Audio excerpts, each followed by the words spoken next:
大型原创粤剧《山海情深》于10月17日在美琪大戏院首次与观众见面。该剧作为全国脱贫攻坚舞台艺术优秀剧目展演剧目，并入选了今年上海首批重点文艺创作项目。《山海情深》以上海扶贫园前为主题，由上海粤剧院倾注全院之力精心打造。邀请到了著名编剧、导演，集结了强大的制作团队，受到了业界和粤剧观众的广泛关注。今年是习总书记说的全国脱贫年，所以这其实全国各地大家都在非常努力的，就是在这方面进行这个就是作为艺术品的创作，在推进当中。上海粤剧院其实去年他们的创作人也去采风，但是因为现在全国这个扶贫剧目非常之多。那么可能要找到新的角度也不容易，所以我和这个张水，我们在接到这个任务的时候，其实已经时间非常紧张了。我们是5月份才去采风的，所以采风了以后回来以后，其实到推上舞台的话，给我们剧本的创作时间就是说是非常的紧张。那么我们在这个紧张过程当中，一遍一遍的也听意见以后呢，大概前后大小改了8稿，然后才算定稿以后进入创作。我接到上海粤剧院的约请，好像是，我后来想起来是5月份。5月份，因为我当时今年的档期已经是排满的，然后扶贫的题材我没有经历过，没有接触过，特别是现在很多搞现代戏啊，必须是深入生活，要去搞一个扶贫的戏，我当时确实有点为难，但是后来。让我感动的是上海粤剧院的领导还有上海有关部门的抓重点剧目的领导，都亲自跑到杭州。我想我应该，其实我已经知道我应该做，但是怎么做心里是没底的。那接着这个本子以后，因为李院这个本子他也是接到任务很匆忙的这个创作的，但是因为他是动情的，首先这几个人物每一段唱词都是打动我的。作为扶贫大戏，《山海情深》并没有选择从宏大的题材入手，而是选择上海与贵州2个家庭作为切入口，以苗寨为背景，通过一对上海园前妇女从疏离到理解的情感历程，贯穿起一群苗家女在脱贫致富过程中的喜怒哀乐。以民族传统逐边走向城市舞台的过程，全景式呈现扶贫攻坚这一主题。不同于许多的脱贫戏，《山海情深》更多了一份人文关怀。就像那个习总书记说的，其实脱贫只是一个生活的新的起点，就我们就希望找到在这个起点方面，它还会有着怎样的进展，还会存在着哪些可以克服的困难。所以呢，我们就去了以后呢，就是我们在采访过程当中，比方说，这个很多次的这个听到他们就是村寨里的人跟我们说，其实出去打工，很多的劳力出去打工，很快的就能够素质上脱贫了。但实际上呢，就是说，村里边剩下的人呢，都是一些老弱病残这样的。走进去你会觉得是一种比较清冷的这种感觉，所以我觉得，当我们在脱贫之后，其实如何再继续致富奔小康，实际上这是一个扶贫大业当中的一个非常大的一个问题。那我想在这方面，作为艺术的话，我们对这样的一个现象，做出描摹，做出我们的远景的一种想象，特别是我觉得。一个国家的这个安定、幸福、美满感的程度，是跟每一个家庭的幸福美满紧紧相系的。所以说，这一方面，我们这戏特别关注的就是这个问题。我记得非常清楚，是我们当时采风从西江苗寨出来的时候，李老师就说：“我想好了，我觉得开场的时候要有一场舞蹈，但是这个舞蹈并不是说是脱离剧情而产生的。就是你们看了演出以后会知道，这个就是舞蹈其实是苗族的女人，因为没有男人在家里，他们是女扮男装扮成男人，然后在新礼节这样一个就是一个传统节日中，女扮男装自己跟自己玩耍这样的一个情景。其实这样的场景设置，这样的故事情节设置，其实虽然是非常欢腾的一个场面，其实也是能展现苗族的妇女就是她们在欢愉之下内心的一个辛酸，内心的一个就是亲情的缺失以后带来一种自娱自乐以下的辛酸。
越剧《山海情深》力争区别于传统越剧，歌舞部分加重，几段大型的苗族舞蹈成为了全剧的亮点之一。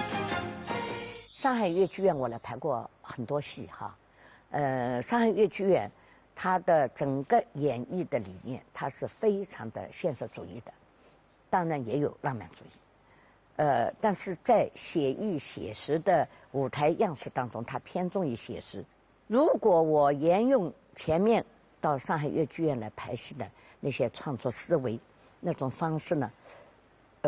这样的题材是可能排成一个话剧加唱。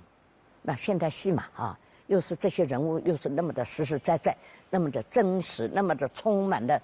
人间烟火味。他不可能说假定的这个人物非常变符号化，对吧？所以到底用一个什么样的样式来演绎这个故事呢？首先感谢两位编剧，他们把这个题材，就是写成那个少数民族的，写成那个苗族的。因为我们当时的时候，其实去采风的时候，我们并没有想过设定苗族。然后我们去了之后呢，主要从几个方面考虑。一个呢，就是觉得这个越剧啊，现代戏的话，它跟观众的距离比较远。那么希望能够在舞台上能够漂亮一点，新颖别致一些，这是一个。第二个呢，就是也希望它能够更符合越剧就本体风格。比方苗寨，它可以载歌载舞，它就把越剧音乐和那个苗族的音乐融在一起，它会非常好听。苗族是个载歌载舞、擅长载歌载舞的民族。这个呢，跟我有一些就是我其实在探索一条路，诗化越剧的这么一条路。在诗化的越剧的这条路上，其中有一个手段，我是要把越剧跟歌舞融合起来，一直在探索这条路。所以我就特别请了这歌的舞蹈编导这个蒋星光老师一起来参与这次的创作。好在这个做法我得到了梁院的支持，怎么样把这个戏的风格样式就变成是戏曲融入了歌舞的手段。这里面呢，我就跟编剧提出了2块地方，就是我怕是怎么呢？两张皮，到苗族了跳舞了，到汉族了话剧加唱了，这好像不对。我就提出两个地方，想请编剧给予配合。在2度上啊，一个是就是蒋薇跟爸爸打电话，原来呢他是2个空间，是那么我一想，这2个空间肯定是静止的画面，对吧？在2个光束下，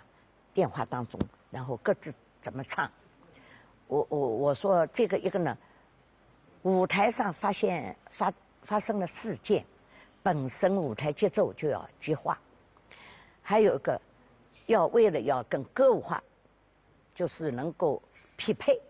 能够不要中断这个风格，我要叫这个舞台要动起来，所以我希望就是在雷暴这个狂风暴雨下，爸爸要跑向蒋薇，蒋薇要跑到村口去等爸爸，就在这个同一个风雨的空间里面，他们2个相向而行，在这个狂风暴雨当中相向而行，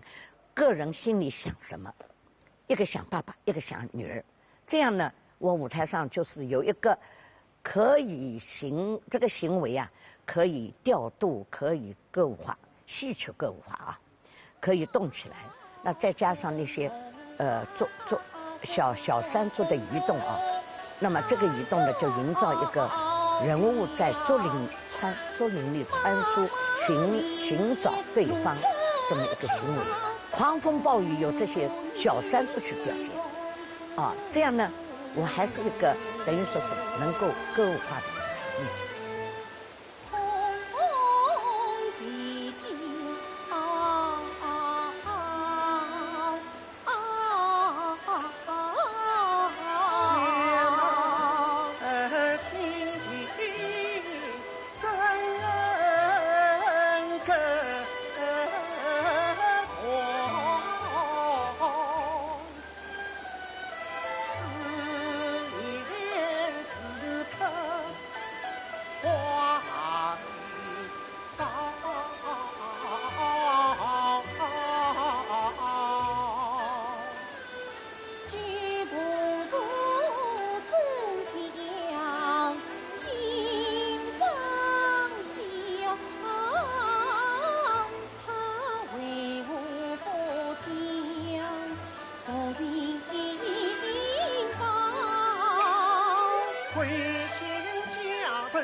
那么这次在《山海情》中要演一个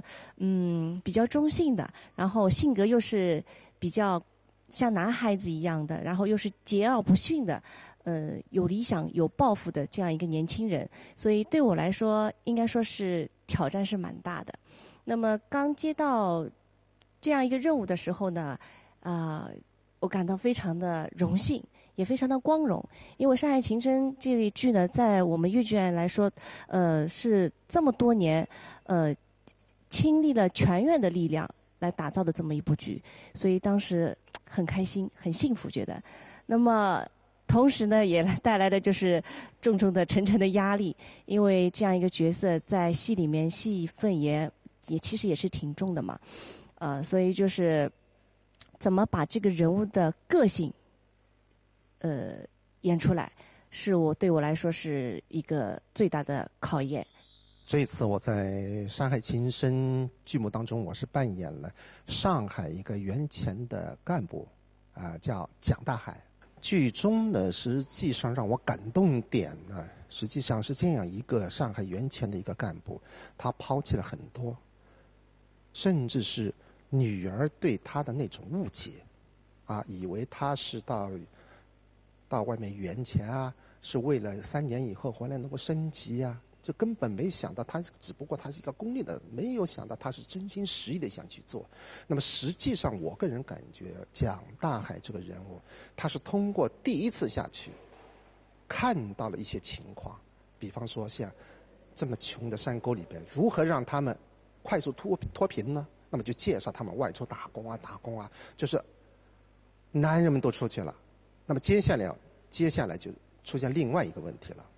都是一些留守的女士了、孩子了、老人了。那么如果真的要做点事怎么办？一个家等于像很多的女子等于像守活寡的，那么这个实际上又造成另外一个问题。实际上我是感觉蒋大海这个人物他是看到了这个问题，他要解决这个问题，实际上通过这一系列的动作、一系列的工作，然后和家里那种隔阂，甚至在他最亲爱的妻子出车祸的那一天，他为了救一个婆婆，到山下去背她去，手机落掉了，所以说一直没接到电话。那么女儿更加深他们之间的误解。那么我就是觉得很可爱的，尽管你看看也没做怎么很伟大的事，但是就是实实在在的去做那些事。剧中除了许杰和樊婷婷饰演的扶贫干部父女俩的情感主线外，另外一条情感线则是在方亚芬和蔡燕饰演的苗族婆媳之间展开的。方亚芬最初在接到这个苗族媳妇樱花一角时，却有过犹豫。因为樱花这个角色跟我以往演的角色还是有一点那个人物上面、基调上面有点雷同化。那当时我想自己能够有一个突破，杨妈妈也希望我能够突破以往的角色，所以说她当时说。哎呀，亚芬好像这个角色，那么多角色当中，就你那个角色是最没有突破性的。那我那时候在想，我怎么演出一个跟以往的那个小嫂子不一样的一个苗家女子？其实我也觉得演员最可怕的就是不断的重复某一个角色，只是换套衣服。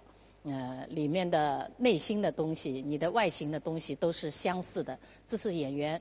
最可悲的。人家说啊，你演5个角色、10个角色就是一张脸，那是最可怕的一件事情。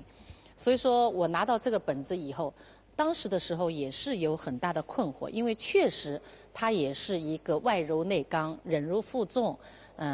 但是呢，他有一点很刚强的一面，就是说他要带动自己的一批的苗家姐妹要重整竹编社，他的那个信心一直在他的内心当中是不灭的。所以说，他对婆婆的一切又打又骂，把她要赶出山寨的这个知道她的心境，因为不知道她为什么要把她赶出去，只是知道她思念自己的儿子，要把她赶到儿子那边去，所以她呢一直是尽了一份自己媳妇的责任。其实她的内心也是非常痛苦的。当然哪个女子不想跟自己的丈夫去团圆呢？所以说在排练当中也是自己慢慢的调整，经过导演的启发。当然在后期的时候，一个完整的角色也是一点一滴的堆积起来的，从外形的造型到服饰的设计，到整个旁边整个团队的大家互相的配合，都是一点点堆积起来，让我慢慢找到这个人物的感觉。因为她毕竟是个山里的妇女，山里的女子，她能够带动一批苗家女子成立一个竹编社，能够把它继续搞下去，说明她有一定的威信，也有一定的力度。所以说说话做事，她该干脆的时候该干脆。最简单的一句就是说，我们要把她那个苗家女子的山里的一个苗家女子的这个个性要表现出来，而不是纯粹的只是表现一个我是一个忍辱负重的、委曲求全的那么一个小女子。其实吧，越是类同的角色越是难以突破。所以说，也在点点滴滴当中努力的在寻找这个人物，也希望不要给大家失望。樱花不会离开你，樱花不会离开苗寨，婆婆，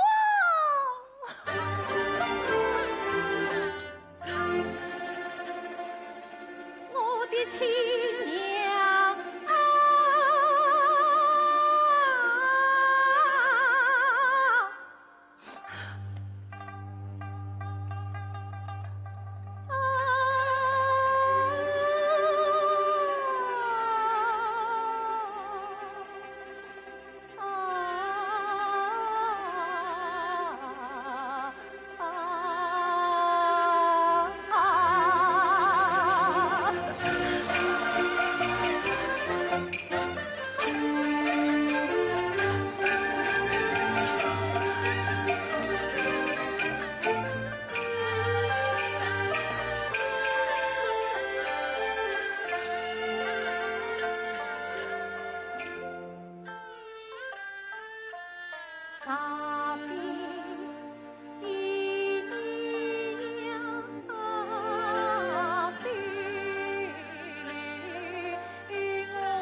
中，更将离家去当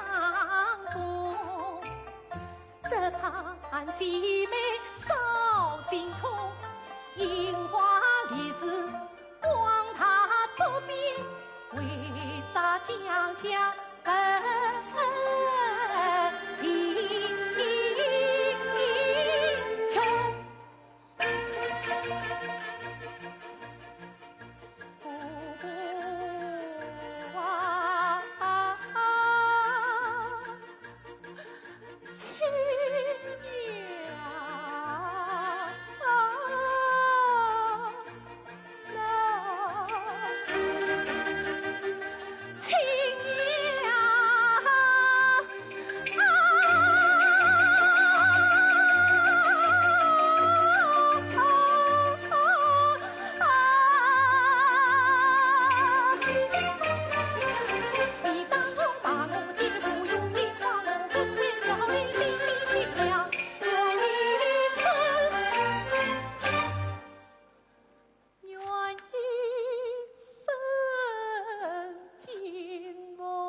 大家好，我在《山海情深》剧组当中，我担任的是一个龙阿婆的一个角色。那作为我来讲，我本来是一个老生，我的本宫是张派老生演员，但在这次《山海情深》当中呢，非常有挑战性的担任了一个苗族一个老太太。当时我接到这个剧本的时候，我看了一下剧本，哇，当时这种感觉就觉得很过瘾。作为一个演员来讲呢，拿到一个好的剧本，作为我来讲就觉得哇，我好想去尝试。虽然说我是第一次去挑战这种现代戏，又是一个跨行当的一个戏，但是很庆幸，在杨导的启发之下，还有陈军老师那个时候他已经很早的时候已经把唱段已经给我们了，然后在这段唱段当中有非常多的流派融入在里面，有吴小楼老师的吴派，张桂凤老师的张派，其实还有袁雪芬老师的袁派。经过这1个多月的排练下来，还有杨妈妈杨导的那个帮助下，在杨妈妈身上呢，我其实也找到了很多这种对我启发很多的东西。当时找不到这种老太太的感觉，而且她是有一个瞎眼老太婆。然后杨妈妈她帮我示范了很多，我们找了很多这种表演的形式，但是后来我们就是达成统一，我在她身上找到了一点东西，然后我又自己又去在网上又找到了一点这种苗族老太太那种她人物形象，所以在首演的时候还是反响挺好的。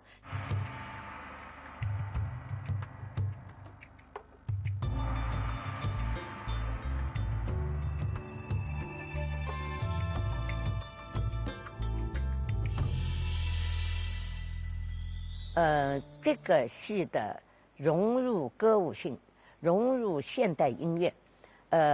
这个粤剧的流派唱腔，跟现代的音乐的表达，这种主题歌融入到唱腔里，融入到配音里，我觉得是得到一次全面的实践的一个锻炼。我们做的还是蛮认真的。导演作曲，导演唱腔设计作曲，我们是做的还是比较认真的，也努力了。那么，这个要看这个阿拉个集中是不是能够为时代服务，能够跟得上时代。我认为，阿拉写个唱腔、写个唱词，阿拉演个戏，假使能够得到当代人的，就是讲感动了当代人，打动了当代人，我认为这个就能够跟这个时代叫到与时俱进吧，就是讲，是吧？所以搿只戏里向，我蛮重点就是辣唱腔呢，重点是情感，通过唱腔来打动观众。里向有好多唱词还是蛮动人的，就是讲。所以我有时自家写个辰光也会得动感情的，就是讲。阿拉自家勿动感情，观众哪会得懂得去感情的，对伐？所以整个这戏呢，我觉着特别是阿拉搿只戏还是描述。少数民族，少数民族就是阿拉以前牧民谣也搞过少数民族，这个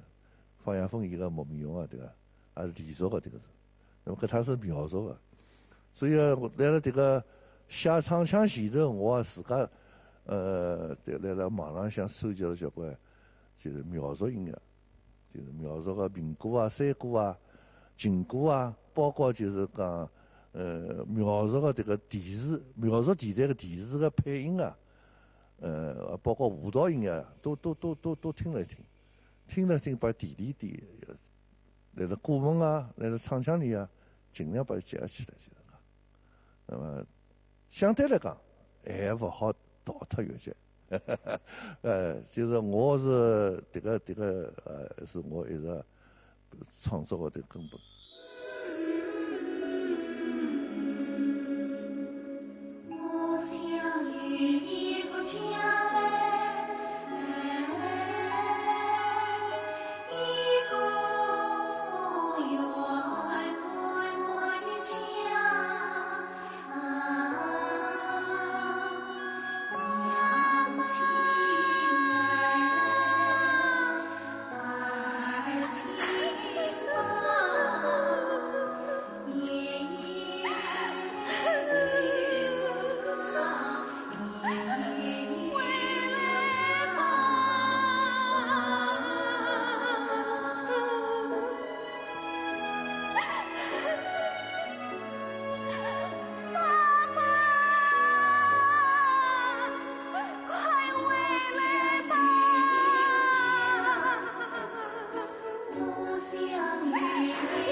越剧《山海情深》的舞美、灯光和人物服装造型都极具特色，有着浓浓的苗族风情。为了更好地全方面还原云贵苗寨的风情，让观众一进剧场就仿佛置身云贵苗寨，主创们都早早地深入到了云贵各地区采风。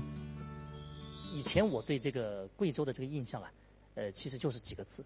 天蓝、水清、山川绿。但是这一次去了之后呢，这个感觉不一样。为什么呢？因为经常我们早晨起得很早的时候哈，我们这个早上这个到了这个山路上行走的时候，尤其是走到半山腰的时候，经常会感觉到这个云雾缭绕的感觉。尤其是当我们在山上走，突然走到前面的时候，一个转弯，立刻有一种峰回路转，突然感觉到蓦然回首，眼睛一亮的感觉。那么什么感觉呢？就是这个，就是本来是你前面是像一朵这个层层叠叠的山，但是呢，峰回路转过后呢，突然前面就是一片非常开阔的这个梯田，很多这个就是苗寨的这个房子，所以呢，让我有一种这个特别的这个眼睛一亮。一开始呢，就是我带着这个想法回来以后啊，那么我就讲这个白云深处有人家，应该是云作为主要元素，可能是比较符合这个贵州当地的这个特点。所以呢，当时我就开始想，是不是可以用层层叠叠的这个云来作为这个设计元素，舞台上全是这个层层叠叠的云。但后来跟这个杨导沟通以后呢，杨导觉得呢，这个可能还不能代表这个贵州的这个特点。尤其是我们这个山海情深，又要反映贵州，又要有上海的大都市的这个气质，那么光有这个东西可能还达不到。所以后来我们有了一个设计的转向，这个思路马上就开始调整。那么我们后来又找到一个比较好的一个立足点，觉得这个贵州当地啊有一个非常这个有特点的这个形象，就是什么呢？就是竹子。当时我们采风的时候看到的也是漫山遍野的毛竹。那么，而且呢，这个剧本当中，这个剧情里面时时刻刻和这个竹子有关的，竹编社，对吧？包括这个当地的这个扶贫干部，就是一根竹子吃到底的这样一种这个扶贫的这样一种精神。所以我们就想将这个竹子也好，白云也好，全部进行这个高度的抽象、高度的写意。最后呢，就有了现在大家舞台上看到的这个一个竹编结构为形象的这么一个空间。这个戏接到以后哈，其实我呢，有一点点的小的底气啊，是这个原因，是因为我在贵州那边做过一台银秀，是一个旅游秀啊，然后也在那边待了挺长时间啊，然后也对贵州苗洞自治区啊里边的许多苗寨我也都去过哈，所以呢，整个的这个苗族风情的这一面的服装这一块的我算是还蛮深入的去进行过一些采风啊，然后是实地的去考察啊，因为这次他这个主人翁他是一个服装设计师哈，而且他还提到了一个竹编服装哈。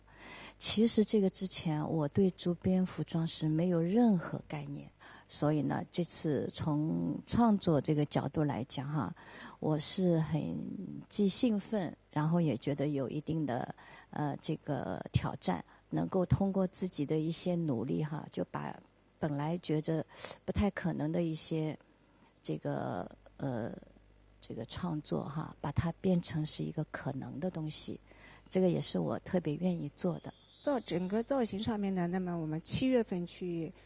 贵州去采风，那么当地呢，它有一句话叫“七彩的云南，多彩的贵州”，所以这个那个蓝天白云，山清水秀，多彩的梯田，还有那个这种依山傍水的这种名句，吊脚楼、廊桥，还有民族服饰、竹编艺术，这种给我们留下非常深刻的印象，非常震撼。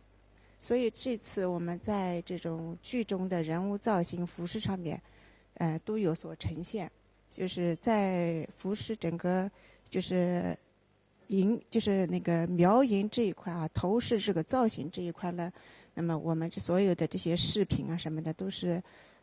在贵州的当地去定制的，并且经过艺术加工，把它做旧处理，以达到这种他们这种苗银代代相传的这种效果。我第一次看到剧本以后，其实有一点，就《山海情深》，我蛮感动的。就看剧本以后，就觉得这个《山海情深》里面情字写的真切。那对家，就是我就说，我跟导演说，我们一直在做一个温暖的家。其实所有的剧本，大家都被这个家，我想有一个家感动，就这种情字感动。那，从灯光语言上，因为灯光不能像文字一样说，我把这句话说出来，有这么豪言壮语都做不到。那灯光的语言就是，我用光色来表达这种情，把这个情感传达出来。所以呢，这个有一个家就成为灯光的一条主线。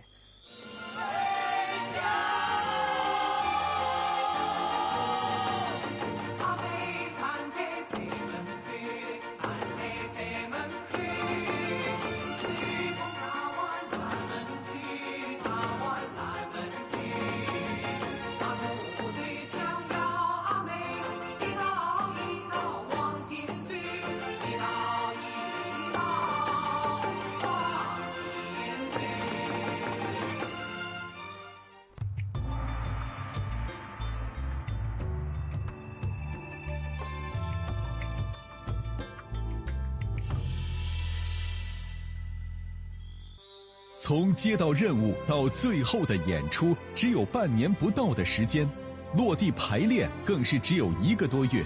粤剧《山海情深》能够有如此出色的表现，离不开主创人员的辛勤工作，更离不开上粤全体上下的团结一心。作为时隔多年后的一次全院大动员，这部剧也体现了上粤的力量，让我们看到了上粤人的精气神。这次我们在排练当中，真的一些小演员们特别的辛苦，他们后面挑的竹子舞、新米节的后面的背景舞蹈，跟上海培训班的舞蹈等等等等的舞蹈，都是由他们担当的，真的是非常辛苦。昨天首演了以后，我就跟他们讲，我说你们不要在台上觉得自己是个符号，其实你们在台上也是个角色，台下的观众会把你们看得很清楚，不只是看到了2个主演，也看到了你们后面的竹子，他们也非常感动，觉得啊，我们以后我们要更好的跳，更好的跳，我们要把自己不要把自己当作符号，要把自己当作主角，在台上演绎这个一个角色。哎，我觉得小朋友们也是经过舞台上面不断的实践以后，才会慢慢懂得没有大小区别。好像是很多年没看到这种景象了，大家就拧着一股气，一起在做，也不怕累啊。包括我看很多孩子在跳舞的，啊，老师要求很高的，一遍一遍的，而且整个是贯穿整个戏的，又是竹子啊，又是什么，很多很多，是用他们来表现的很多，很用功，很累。包括这2天在舞台上合成啊、灯光啊，根据音乐不断在调整，不断在做，他们都很认真。那我就很感动，作为我们这一波老人家吧，也看到了我们上粤的希望，也同时也预祝他们在今后的演艺事业当中啊，一定要有这种精神，敬业的精神，那么所有的事都能做好。非常激动，真的非常激动。真的，我们从毕业，2000年毕业到今年为止，确实这么大的规模，全院的3个院团我就是舞美乐队演员同时参与，也是我们刚刚毕业2000年的时候，《红楼梦》有过一次，这个是第2次。然后看到这么优秀的主创团队，然后虽然我们青年演员在这个戏中可能戏份并不是特别大，但是能够参与其中，感受到这个创作的氛围啊。然后昨天在舞台上，我们首次可以说和观众见面，大家全院演员的精神状态都非常饱满，然后都非常的感动，然后真的是被剧情，有的时候被剧情自己都很感染，都很感动。可能我们以前接触的更多是传统粤剧化的比较中规中矩的一种传统女性，尤其像我们红楼团里面，因为是比较女子比较多，现代戏接触的比较少，那么更多的比如说花旦啊、正旦啊都有尝试，包括以前苏拔的时候刀马旦也尝试过，但是像这种现代戏的一个比较突出的一个你要说它有那么不是很多的表演空间，但是这个戏又比较集中，然后你可能对演员的要求就你必须在可能1-2分钟里面你就必须要达到你的那个情绪的那个高点，可能我觉得也是一种压力，一种考验吧。我出个太